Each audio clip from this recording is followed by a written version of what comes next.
kandidat. Jadi nanti mungkin saya hanya membacakan saja apa yang menjadi paparan yang ini.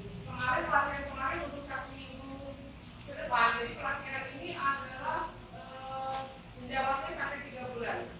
Jadi in on in ya. Kemarin kita luring seminggu, kemudian kami dikasih tugas berapa minggu, kemudian nanti awal Agustus nanti kita ada pertemuan lagi. Setelah itu nanti on lagi sampai di bulan September baru selesai pelatihannya. Jadi sedikit-sedikit kami gaji dulu, nanti keburu lupa gitu ya. Kemarin pelatihannya adalah pembelajaran mendalam. Jadi pembelajaran mendalam ini yang mungkin yang kita sering disebut itu deep learning ya, itu adalah bukan berarti kurikulum, tapi ini hanya membantu melengkapi ya, pendekatan dalam terhadap apa yang sudah kita berikan kemarin ke anak-anak di kurikulum merdeka.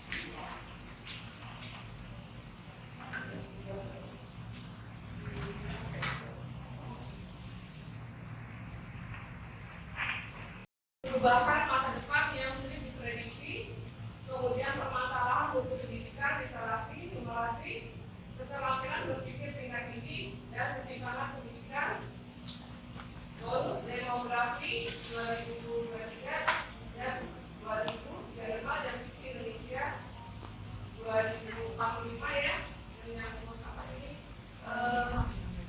Indonesia menuju masa emas, kemudian kompetensi masa depan. Perubahan yang bonus demografi ini menurut hasil survei ya, kita minat bacanya paling rendah dari 60 negara, kita nomor 61.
Menguliakan.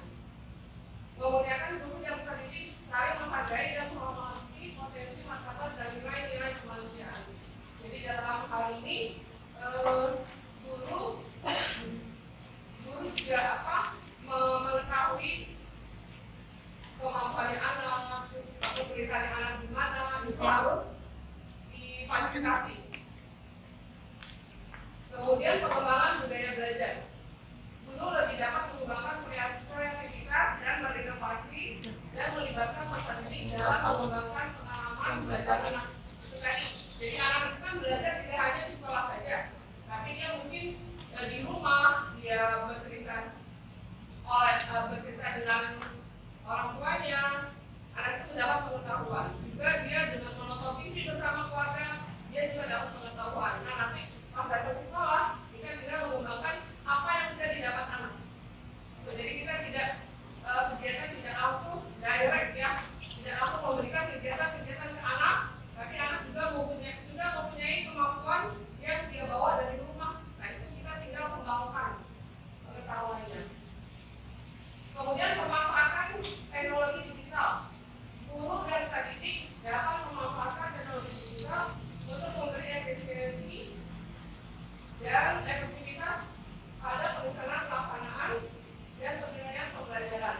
Jadi pada diklotim ini dalam modul belajarnya kita harus memanfaatkan teknologi digital, misalnya dengan menggunakan proyektor atau dengan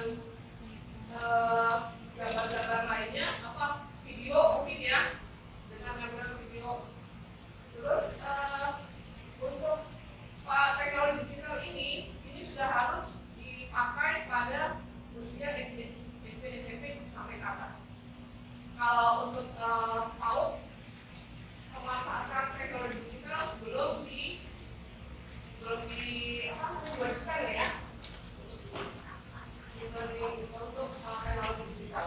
Kemudian multi interdisiplin ilmu pengetahuan. Guru dan pendidik dapat lebih menerapkan multi interdisiplin ilmu pengetahuan dalam proses pembelajaran. Nah, berarti kalau kita hanya belajar matematika, tapi kita dapat mengembangkan bahasanya anak, dapat mengembangkan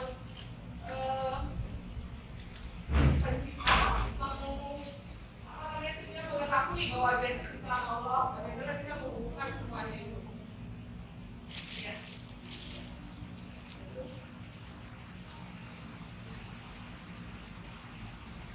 Tadi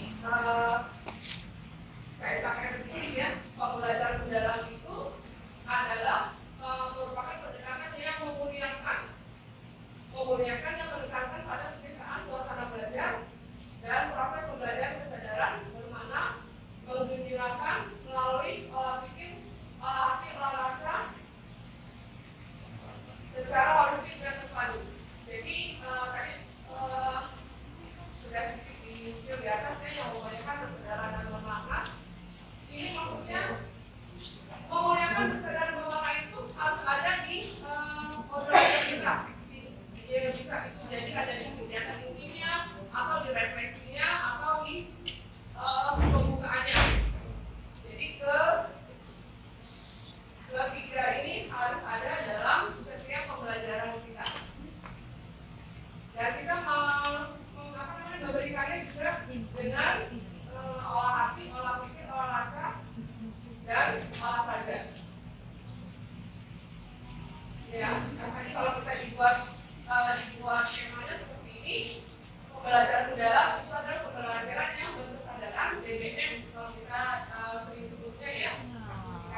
pakai dalam kehidupan dia sehari-hari.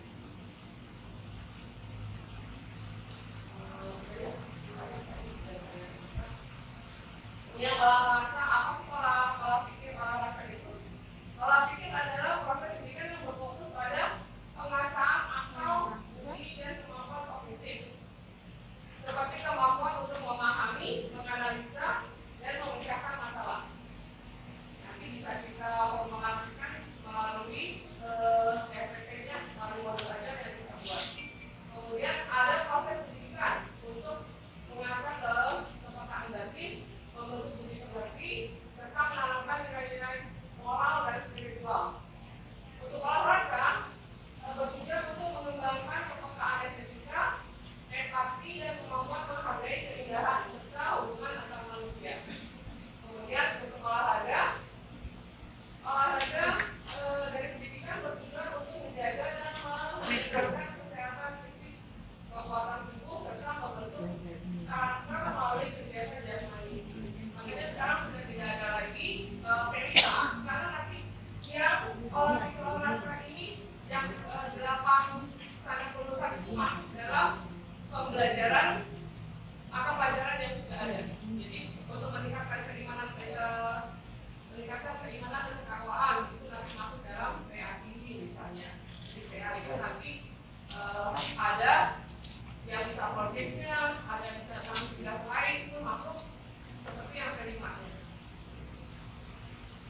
Kemudian kerangka kerja pembelajaran mendalam. Nah, ya, dalam ini ya, jadi pembelajaran mendalam itu di dalamnya ada 4 lapis. Lapisan pertama, profil kelulusan ya, yang kemarin kita sebut yang ada 6, sekarang ditambah 2, yaitu kesehatan dan kemandirian. Komunikasi, kesehatan dan komunikasi. Kemandirian ada ya.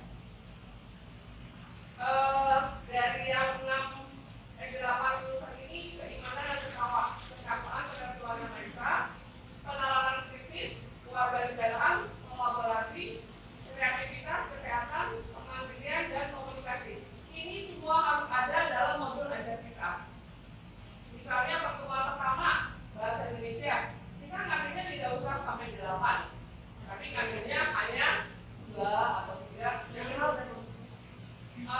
kemarin sih maksimal 4 ya, maksimal 4 ya. Dari dalam setiap modul itu harus ada ini, harus ada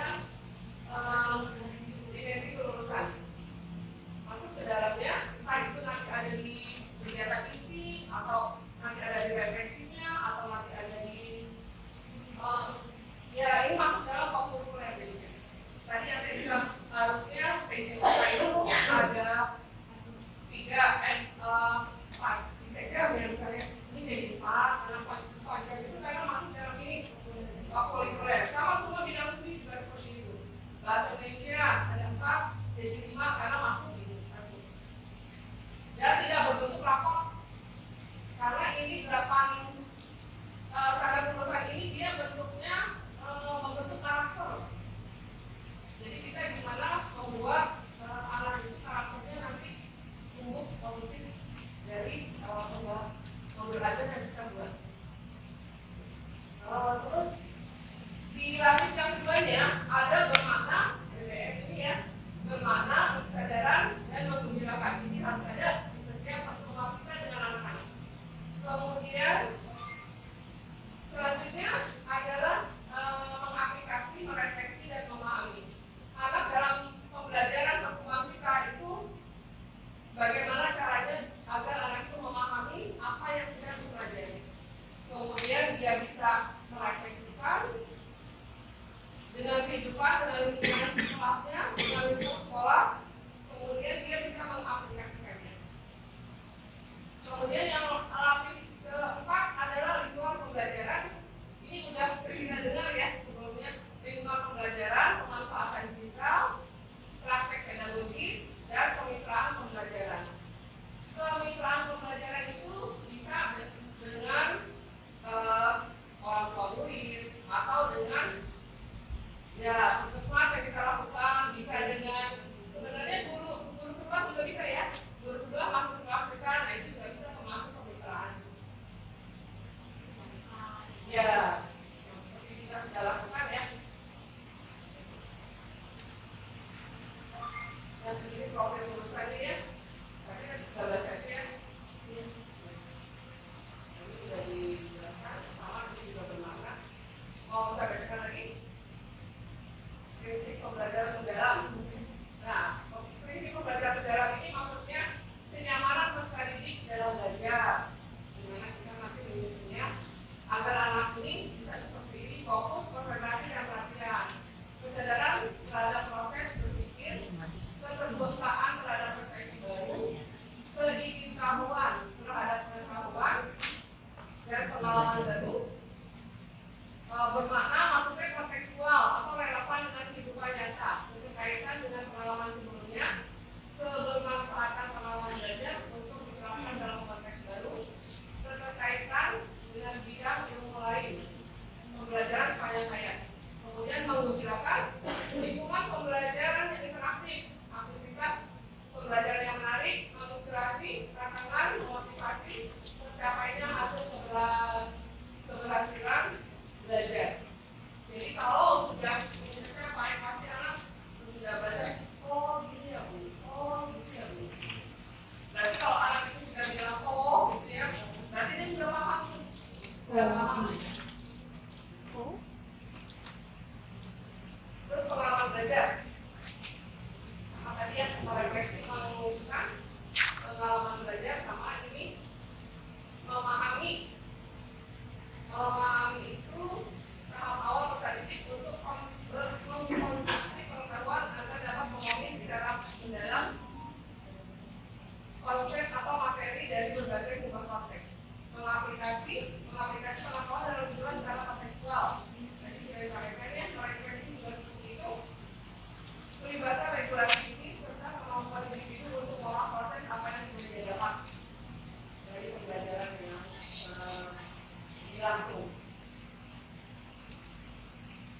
Pengalaman belajar tadi deh memahami. Terus tadi kita baca.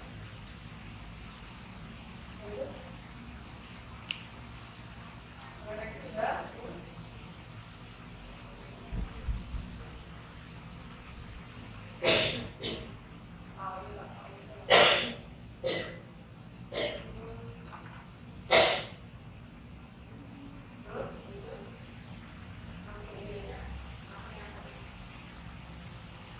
Kalau modul aja juga bisa nih sama Bu Suci.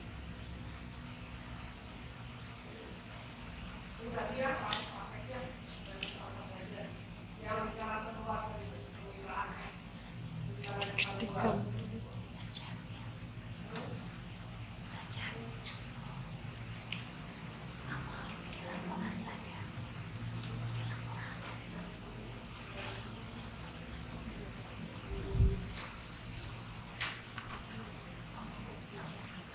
Bapak Ibu belajar nanti di tahun itu tentang peran guru dalam pembelajaran mendalam.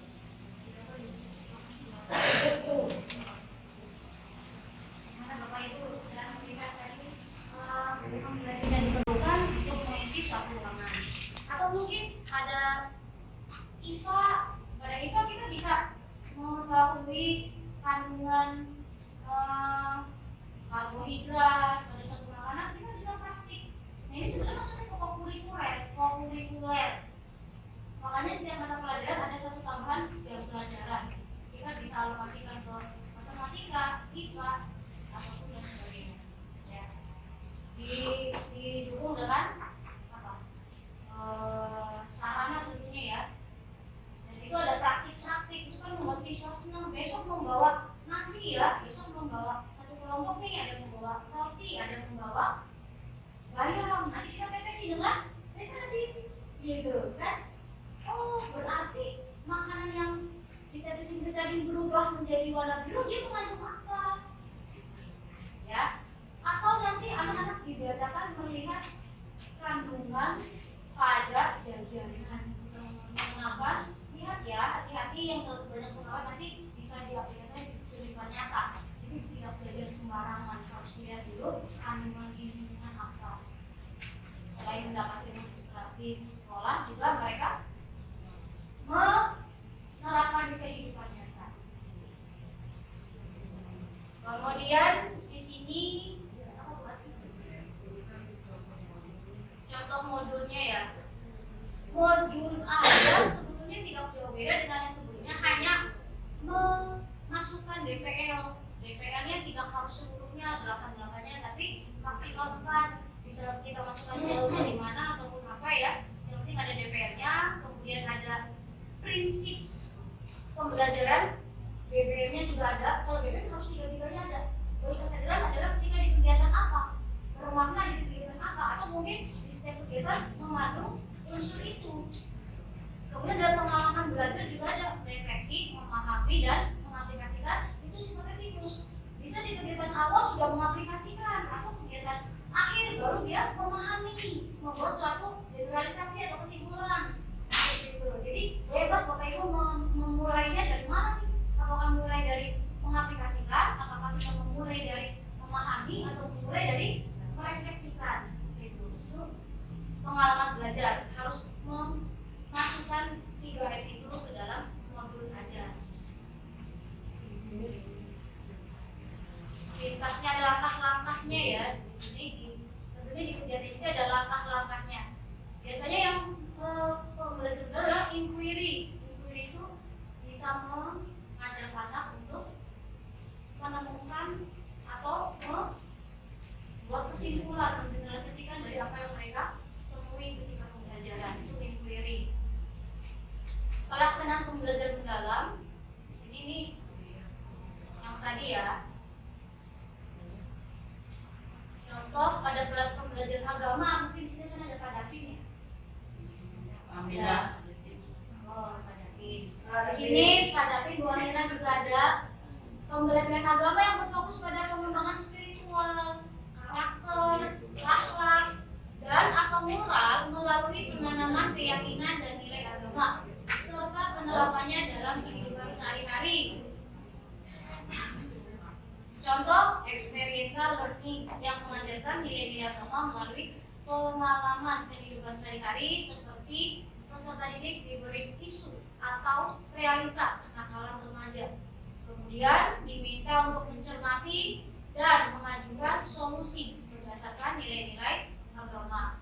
Nah, ini relate sekali dengan kehidupan sekarang, di mana moral anak-anak kan sudah turun ya di luar sana. Maka kita tetap mempertahankan bagaimana anak-anak di khususnya di SD Pondok mempunyai capaian dimensi lulusan tadi itu, kompetensi yang harus dimiliki oleh peserta didik setelah dia mengikuti jenjang pendidikan ya. Ini pendidikan realita, tayangkan sebuah video tayangan kehidupannya yang nakal, kemudian mereka diminta untuk mengamati dan memberikan solusi. Ini penting sekali penanaman karakter, karena kan pendidikan itu sebetulnya bukan untuk nilai, tapi penanaman sikap mental dan karakter pada anak-anak. Kemudian pendidikan Pancasila, di sini contohnya ya studi kasus ya. Ini kan tujuannya dia membentuk peserta didik menjadi warga negara yang baik, bertanggung jawab, memiliki kesadaran terhadap hak serta kewajibannya dalam kehidupan berbangsa dan bernegara, dan mampu berpartisipasi dalam kehidupan bermasyarakat. Nah, kita bisa memberikan contoh studi kasus yang memberikan peserta didik untuk menyelesaikan permasalahan pada isu sosial, politik, atau hukum dengan mencari solusi berdasarkan prinsip demokrasi dan Pancasila. Jadi kita memberikan sebuah kasus ya, baik itu pada ekonomi, sosial, politik, bukan kita mengajak anak-anak untuk berpikir politik, bukan, tapi kita ada studi kasus, mereka diminta untuk apa solusinya nih berdasarkan pemahaman dan pengetahuan mereka yang mereka miliki. Ya. Nanti tetap saja didampingi atau diarahkan oleh Bapak Ibu guru. Kemudian matematika, pembelajaran yang mengembangkan pola pikir logis, pemecahan masalah dan keterampilan analitis dan komputatif. Contoh pembelajaran berbasis masalah yang memberikan peluang peserta didik untuk memecahkan masalah nyata seperti komposisi dan nilai kalori makanan gizi yang bergizi dengan menggunakan konsep proporsi, persentase, dan pengukuran untuk makanan sehat dan bergizi. Nah ini kan diperlukan untuk nutrisi otak, nutrisi tubuh. Anak-anak kita jangan sampai stunting, ya, sering jajan kurang gizi karena sudah jajan sehingga mereka tidak lapar makan, tidak terlihat nilai gizinya. Ini mempengaruhi kepada daya pikir. Makanya dengan adanya pemahaman bergizi kan mereka paham yang mereka makan itu mengandung nilai gizi apa. Kemudian pada bahasa ini kalau guru kelas kan mau tidak mau ya semua mata pelajaran bahasa IPA itu sosial kita terapkan nih. Keterampilan komunikasi, pemahaman teks, berpikir kritis, ekspresi, gagasan, dan pemahaman budaya. Contoh pembelajaran berbasis inquiry yang memberikan kesempatan peserta didik mengeksplorasi bahasa dengan mengumpulkan, mengolah, dan mengevaluasi informasi terkait permasalahan sosial di masyarakat untuk mendapatkan pengetahuan baru. Jadi kita berbasis asalkan memberikan masalah ya, mengeksplorasi atau mengumpulkan apa yang di sekitar masyarakat dan mendapatkan pengetahuan baru. IPA di sini berfokus pada pemahaman tentang alam semesta, fenomena alam dan prinsip ilmiah untuk mengembangkan pengetahuan, keterampilan berpikir ilmiah, bekerja ilmiah, serta sikap peduli terhadap lingkungan. Contoh pembelajaran berbasis proyek dengan memberikan pengalaman kepada peserta didik untuk membuat proyek energi terbarukan untuk mengatasi permasalahan lingkungan. Nah, ini kan luas sekali ya, bukan hanya untuk kelas tinggi saja, sebenarnya di kelas rendah juga kita bisa praktikan. Kemudian ilmu sosial, pembelajaran yang menekankan pada kehidupan sosial, interaksi manusia, dan dinamika masyarakat untuk membentuk wawasan kebangsaan serta keterampilan berpikir kritis. Contoh, pembelajaran kontekstual dengan membandingkan nilai-nilai dan permasalahan pasar modern dan pasar tradisional pada sudut pandang sosial dan ekonomi dan memberikan solusi pada permasalahan tersebut. Ini kan supaya anak-anak juga diberikan pembelajaran yang bisa kontekstual ya, bisa kita untuk penyelesaian kehidupan sehari-hari. Ini ada contoh pelaksanaan pembelajaran mendalam. Memahami ini mempunyai prinsip berkesadaran bermakna. Orientasinya guru memberikan stimulus untuk mengembangkan rasa ingin tahu peserta didik dan mulai mengidentifikasi topik yang akan dieksplorasi, kaitkan dengan pengetahuan esensial, aplikatif, nilai, dan karakter. Nah ini biasanya di awal pembelajaran kita untuk mengidentifikasi dulu ya, mengembangkan rasa ingin tahu, kita memberikan pertanyaan pemantik, mana yang antusias untuk bertanya atau mungkin memberikan pengalaman serta pengetahuan yang mereka miliki sebelumnya. Kemudian merumuskan masalah, peserta didik mengidentifikasi dan merumuskan pertanyaan yang akan dijawab dalam proses inquiry dan guru membimbing peserta didik untuk menyusun hipotesis atau dugaan awal. Jadi murid diajak untuk mengidentifikasi, contohnya seperti ini. Kita sedang belajar tentang makanan, ada di kelas 5 ya. Mengapa kita perlu makan dan minum? Terus apa saja sih kandungan yang harus dikonsumsi oleh tubuh kita supaya sehat? Ada protein, karbohidrat, kemudian ada protein hewani, nabati, lemak. Nah, sebelum kita membuat praktik, mereka diminta untuk membuat hipotesis atau dugaan sementara. Misalnya di sini ada kita bagikan berupa media gambar, ada sayur, ada telur, ada tempe, ada tepung, roti, dan lain sebagainya. Lalu kita klasifikasikan, di situ ada karbohidrat, protein, apalagi itu, ya, lemak dan sebagainya. Lalu sebelum kita praktik mereka diminta untuk coba mana yang mengandung protein, tempelkan, gitu kan. Nah ini kan baru hipotesa tuh. Nanti baru kita praktik apakah hipotesa mereka sesuai dengan hasil eksperimen seperti itu. Ya. Nah ini kan membutuhkan waktu yang cukup memakan waktu lama, makanya ada kurikuler. Kita bisa lebih mengaplikasikan pembelajaran mendalam. Tapi ini bermakna untuk mereka. Ya. Kemudian pengumpulan data, peserta didik mengumpulkan informasi dari berbagai sumber seperti eksperimen, observasi, wawancara atau literatur, dan mencari pola atau hubungan antar konsep menggunakan sumber lingkungan sehari-hari. Jadi kita bisa mengambil informasi dari lingkungan sekitar mereka. Ya, pengumpulan data, wawancara itu pengetahuan dan pengalaman yang mereka miliki sebelum belajar di kelas yang nanti terintegrasikan dalam pembelajaran. Jadi ada pengetahuan baru, menggabungkan pengetahuan dan pengalaman yang sebelumnya dengan pengetahuan dan pengalaman yang baru didapat. Itu akan menguatkan si anak. Karena sebelum belajar sebenarnya anak nggak punya apa namanya modal gitu. Pengetahuan tentang makanan itu sudah punya modal, namun digabung dengan pengetahuan baru. Kemudian ada pengolahan analisis data. Peserta didik mengorganisasi dan menafsirkan data yang telah dikumpulkan menggunakan berbagai teknik analisis seperti diskusi kelompok, pemetaan konsep, atau pembuatan grafik. Nah, di sini setelah ada pengumpulan data, ini kan seperti kita membuat makalah ya, ada rumusan masalah, kemudian ada pengumpulan data, lalu mengolah dalam bentuk grafik. Contoh pembelajaran mendalam, di sini ada identifikasi peserta didik. Ini sebetulnya lebih ke modul ajar ya buat dia. Ada capaian pembelajaran atau topik pembelajaran, dimensi profil lulusan kan di sini ada 8. Di checklist mana yang sesuai dengan pelajaran tersebut. Apakah kreativitas, ataukah kolaborasi, ataukah komunikasi, dan terdapat pada kegiatan yang mana nih? Awal, inti, atau akhir. Capaian pembelajaran yang pasti mengikuti capaian pembelajaran terbaru karena ada perbedaan sedikit sebetulnya. Ya. Ada topik pembelajaran. Tujuan pembelajaran ini sebenarnya kita mengambil dari capaian pembelajaran. Ya, hanya kita tambahkan kata kerja operatifnya saja.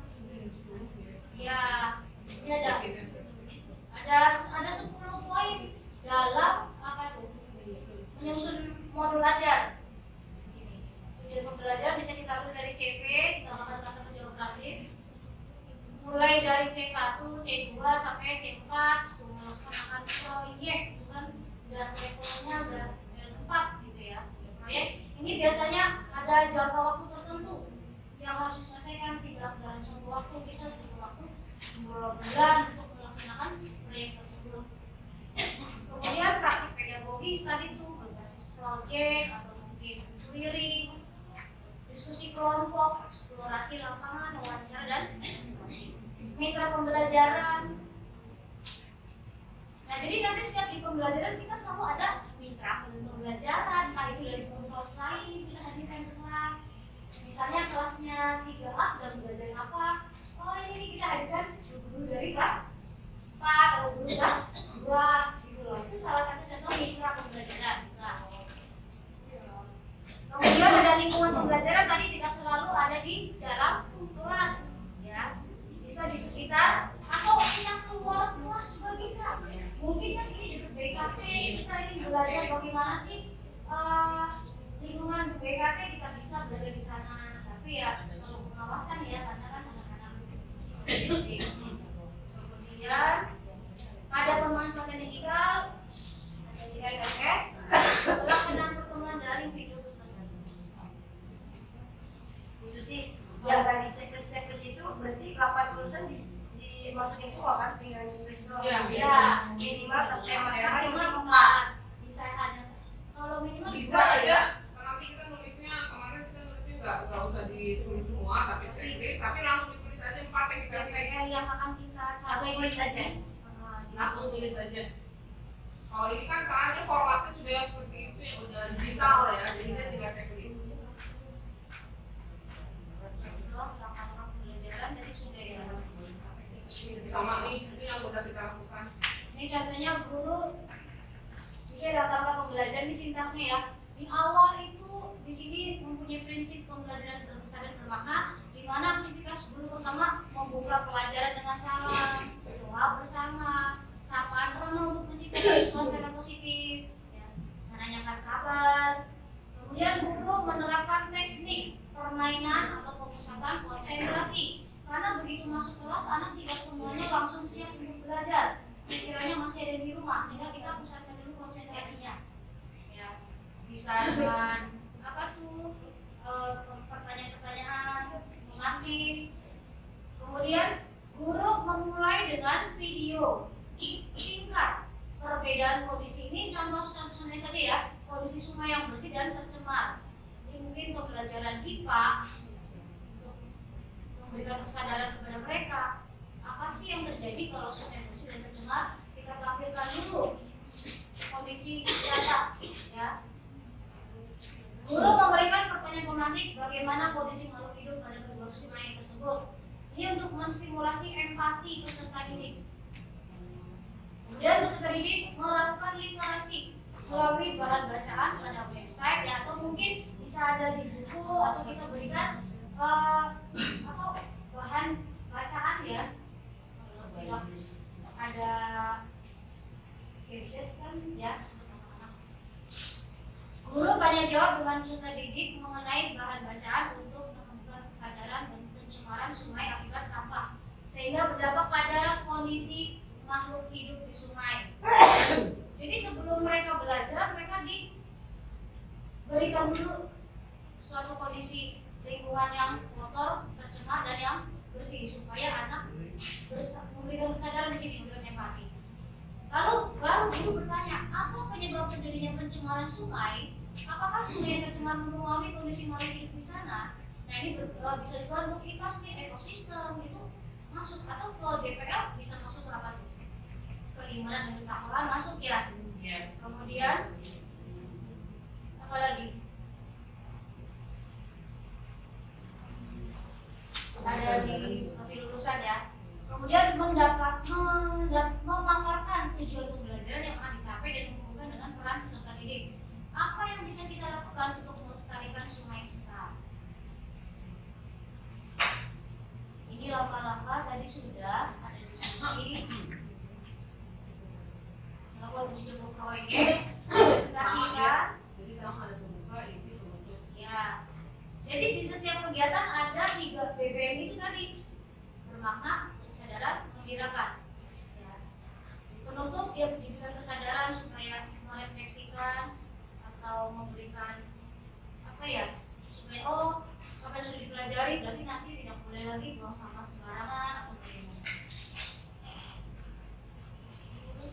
Ini contoh saja pada pengelolaan sampah, memilah sampah. Ini untuk PAUD. Untuk PAUD, contoh implementasi pembelajaran mendalam adalah di sini mengamati ya, mengamati kacang hijau apa itu ya, yang mungkin diberikan tisu atau bumbu.